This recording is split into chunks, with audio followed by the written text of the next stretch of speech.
Nobody can make amazing decisions when you are in a financially tight spot. Your survivor mindset just takes place, and all of a sudden you're making decisions that are only good for in the moment and are so detrimental for your actual long-term future. Welcome to the WinEH podcast. This show is focused on empowering ranchers. Whether you're a seasoned rancher or just getting started, we'll guide you on how to use the infinite banking concept as an alternative way to finance your operations. It's a better way to think about money. Join us as we discuss planning for the future, attracting the next generation, and the art of keeping more money within the family. Here's your hosts, Winnie and Lacy.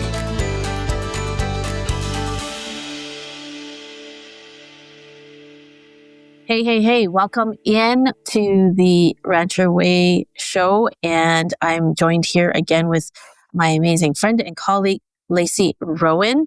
And we are about to dive into another piece of the Becoming Your Own Banker book study session. And so I know sometimes, even for me, it's challenging to get our pages in and read. Some of us just absolutely love it. And some of us just tend to fall asleep as soon as we're two sentences in. Mm-hmm. Yeah, but even though it's been really good to go back through this book, because I read this book, before we were clients, and I've read it several times over the past 4 years, but it's always good to go through each section slowly. And it just reignites the fire in me and the reason why I am doing what I'm doing now, sharing this message with you. Mm-hmm. So it's exciting. Yeah, because we have to undo so much unconscious training that we've just had. Sometimes we don't, until we make a change, sometimes we don't know what we've been truly used to, what we've been doing that actually impacts our day-to-day life, right? And how we actually see things. And so today we're going to start diving into part 2 of the Human Problems Understanding Parkinson's Law on page 28 in the 5th edition of Becoming Your Own Banker book. And it's a super short page. It's one page. And so Nelson quite often talked about if there's some pretty critical human conditions that we must do our best to overcome in order to be successful at being an infinite banker. And so the first one is understanding Parkinson's law. And why don't you start sharing, Lacy, what some of your thoughts are when you read this page? Yeah, so reading this page can be humbling because, we get so busy. Life is busy, let's face it. It's busy, and we're going through our day, and it just seems like the world is racing by. But what we need to remember is that it takes a conscious effort every single day, with every choice that we make financially needs to be thought out with our end goal in mind. And so I think I encourage our listeners to ask yourself this question: what is a pain point for you in your financial world? And if you have one, which, most people do, just know that this is something that has to be worked toward daily to overcome. And so Nelson starts this page off with talking about, okay, now you've created your policy, or we've created your policy, but now we have to face the human problems. And so C. Northcote Parkinson was a British essayist, and that's why this section is called Parkinson's Law. And he just talked about, in his book called Parkinson's Law, is he brilliantly isolates some of the limitations of us all, particularly the behavior of individuals within a group. So in relation to infinite banking, when we talk about finances as a whole, just behaviors that society has around finances today. And that's what we are focusing on, is the behavior around finances. Is it good or is it bad?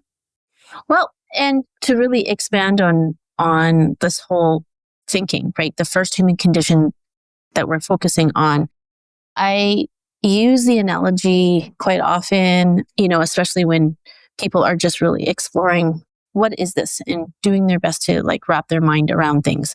Because the infinite banking concept is a mindset, right? This is not a product, and it can get very confusing even among people who are seeking out specialized information on the infinite banking concept, because it's very natural for us to want to understand something as quick as possible. We try to categorize it, label it as soon as possible. So sometimes it gets categorized as, oh, infinite banking is essentially a dividend paying whole life insurance contract. No. Back that thought process up, slow down, right? And it's actually, infinite banking concept is the thinking that goes behind the way that you go about using a specially designed dividend paying whole life insurance contract. And not all of them are made the same. So here's what I tend to say. Let's just say, for example, me and you, Lacy, we both agree that Toyota is a really great make of a car. And we both like the Toyota Tacoma. And we both like, you might like black and I like forest green. Okay. But everything is the same. Let's just say we made a challenge. It's like, okay, we want to get on the same day. We want to get it from the same, make sure it's made from the same lot.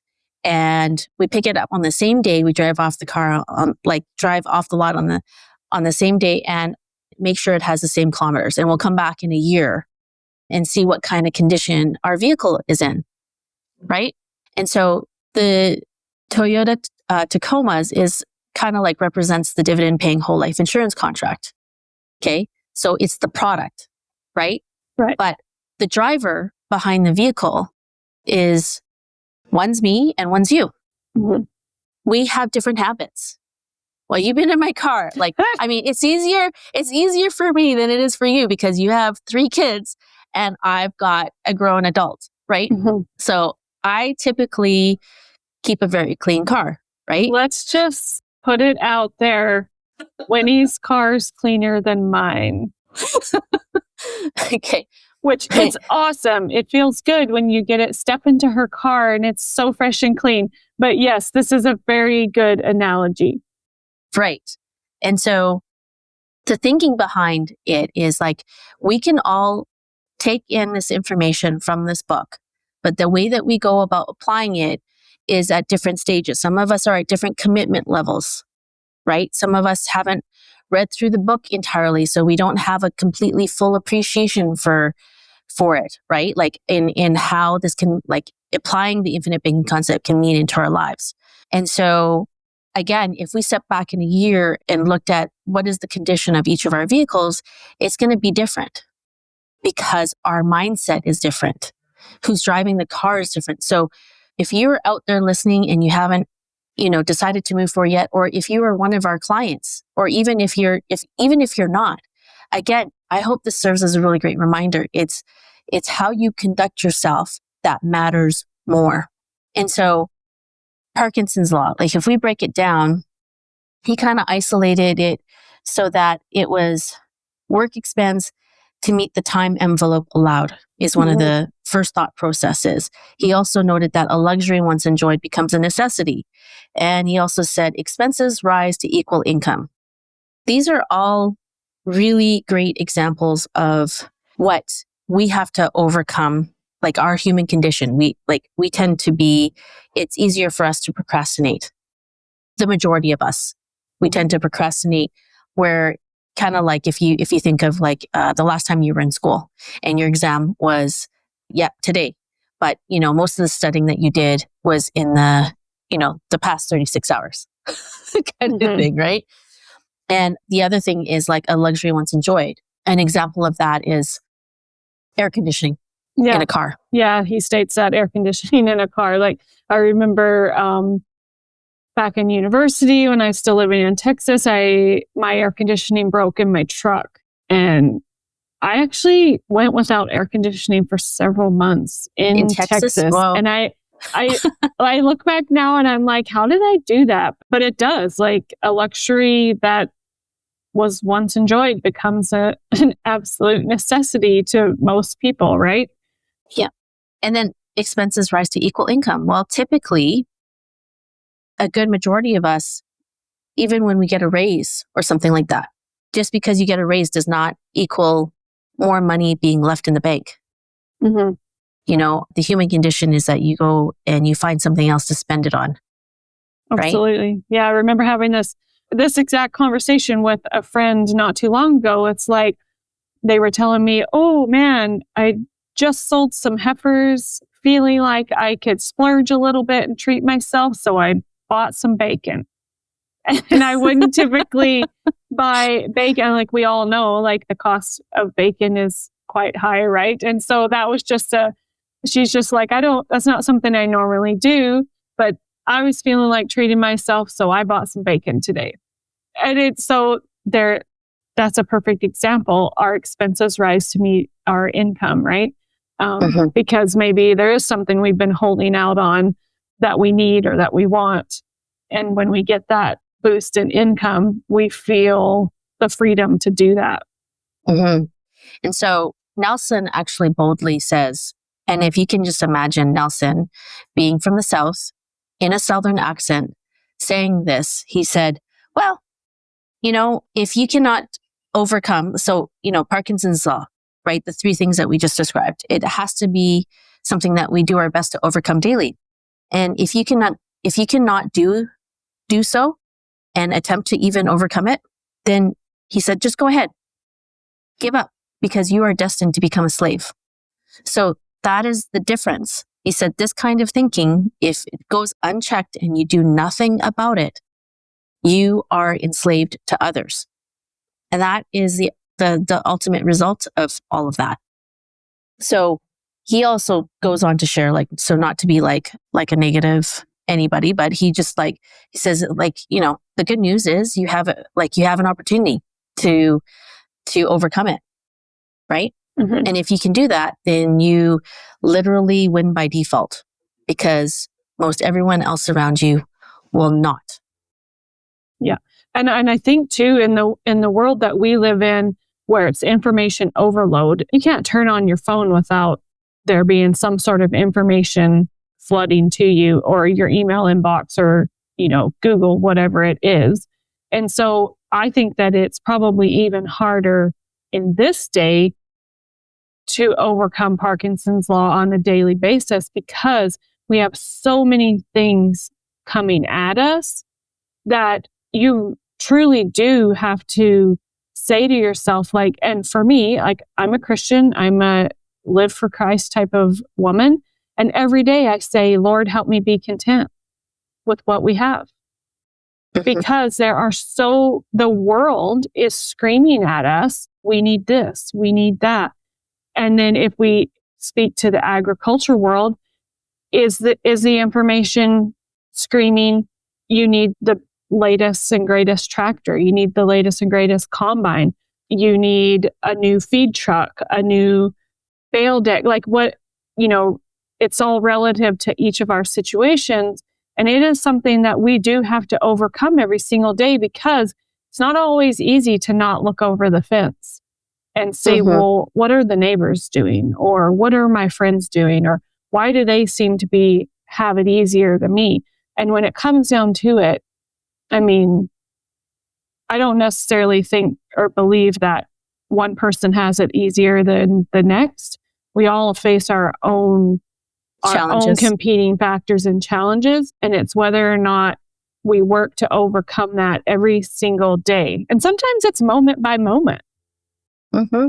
Yeah, definitely. And I would also say, although not discussed on page 28 or any of the human conditions, actually, it's really about like our desire to keep up with the Joneses, right? It's like, okay, well, you know, when we're in a certain industry, like, you know, we're of course talking to all of you who are ranchers and farmers, right? So we all have, you know, this is your world, right? But whether it's in this world or a different type of world, we all have the keeping up with the Joneses to also fight against, right? It's like our desire to have a particular status, right? Our desire to get to a place where we own something when we're renting, right? Because for some reason, it's like, no, we don't want to rent. We want to own, because that's a better position than it is to rent. But that is like a matter. It's so subjective. It's like, who says that it's better than another? We always have to take into account, where are you at? What can you do right now? We all have to start somewhere. And does it start with renting? Yes. For most of us getting into the agricultural industry, yes, it would be. But if you happen to like been born into it, then yes, like as each generation stays in it, there's a lot more momentum than somebody who's just getting into it. But it doesn't mean it's necessarily better. It's just honoring where you are at. Prior to us actually getting online today, we also talked about like, because the world is pretty much very up and down, like what's going on with the tariffs, what's going on, with the cost of beef, what's going on with the cost of, the crops. And all of these factors are outside of our own control. And so it's about, how can we control the way that we think? How can we overcome Parkinson's law so that through good times and bad times, especially bad times, we can weather those financial storms? Yeah. So this is a really good point to make, because we were meeting with some clients, and, as you know, if you're farmer or rancher, we haven't gotten a lot of rain in the past few years. And so there are clients who the drought years, maybe things didn't look so great, or as good as they did in the previous years. And so what we see with the clients we were meeting with, it's like, yes, there was a low, there was a valley that they trudged through during those drought years. But what's really, really cool is that we're seeing them come out of that now. And with the cattle prices now at an all-time high, we're seeing this family come out of the valley, and they are preparing for the bad times in the good times that we're experiencing now with the cattle prices. And so I think that it's only going to get better for them for the future, because they see now where the valley took them and what it took for them to trudge through that. And so they're motivated to even better prepare, because it wasn't that they weren't necessarily prepared for it. With their policies in place, they were able to trudge through that valley without the lenders knocking on their door. Awesome, right? Which is like exactly what we want to see happen. But now, even more so, now they're going to be even more prepared the next time a valley comes, because valleys come, like there's highs and there's lows in every industry, especially in the agriculture industry. And so it's really cool to see this family preparing and in that mindset, let's prepare now in the good times. And so it's so cool. Right. Because, at the heart of the matter, nobody can make amazing decisions when you are in a financially tight spot, right? Your survivor mindset just takes place, and all of a sudden you're making decisions that are only good for in the moment and are so detrimental for your actual long-term future. So it's about, okay, so we'll repeat it one more time. What are the 3 things under Parkinson's law? Work expands to meet the time envelope allowed. Okay, so that happens to most of us. So what is the solution to that? Well, the solution to that is to actually overcome it. Don't wait till the last minute. Don't procrastinate. Right? Be a lot more proactive in your thinking. Yeah. And the second one is, a luxury once enjoyed becomes a necessity. Well, only you know your situation the best, your overall situation. Do you really need that new vehicle? Right? You don't have to like roll down the windows manually. Do you need the push button? Right? And the last one is, expenses rise to equal income. How can you beat that? Well, when you know money's coming in, what is going to be the best thing to do and utilize those dollars to make a better situation overall for the short term and the long term? But it has to be also for the long term. And could you take just a small percentage of it to go towards something you really enjoy, like bacon? Like bacon, that's right. Who doesn't like bacon? Like, come on. Like, maybe it's not like get like a whole package. Maybe like, it's all relative like to our situation, but maybe it's like adding bacon as an add-on to like going out. So, I don't know. Yeah. Right? Yeah. So be gentle. When you're making these changes, don't take yourself so seriously, which is also something that is cited in this page. Is rule number 6 is as follows. Don't take yourself so seriously, right? Be gentle with yourself, because overcoming Parkinson's law is about creating new habits. And when you do start overcoming these 3 human conditions that we just talked about, you will move away from being enslaved to others. Mm-hmm. That's right. That's right. So, okay, we just finished off this week at our ranch. We finished off a week of family and community brandings. We're all exhausted, but I also know that the cattle are going to the pasture right away, and there's going to be a little bit of some free time before you have to start cutting hay. So, strongly encourage you, book your time with us. Be proactive, book that time with us, so that you have it in your calendar and you can get this journey started. Because as we know, it's a process. It's not something that happens overnight. Applications, when we submit applications, guys, it can take 6 to 8 weeks before we hear an answer. So be proactive, get that meeting booked so that you have a time secured with us. Our calendars are filling up and we are getting super busy. So rancherway.com, you can grab the book bundle because you are going to want to read both of them. You can send us questions, comments, or feedback on our podcast channels or at wecare@rancherway.com. Thanks for listening. We appreciate you. So glad you leaned in with us on the WinEH podcast. We truly hope you're feeling more informed and empowered to take another step towards optimizing your financial life. Right now, make sure you hit subscribe so you can keep growing and learning with us. Until next time, we wish you prosperity in every area of your life.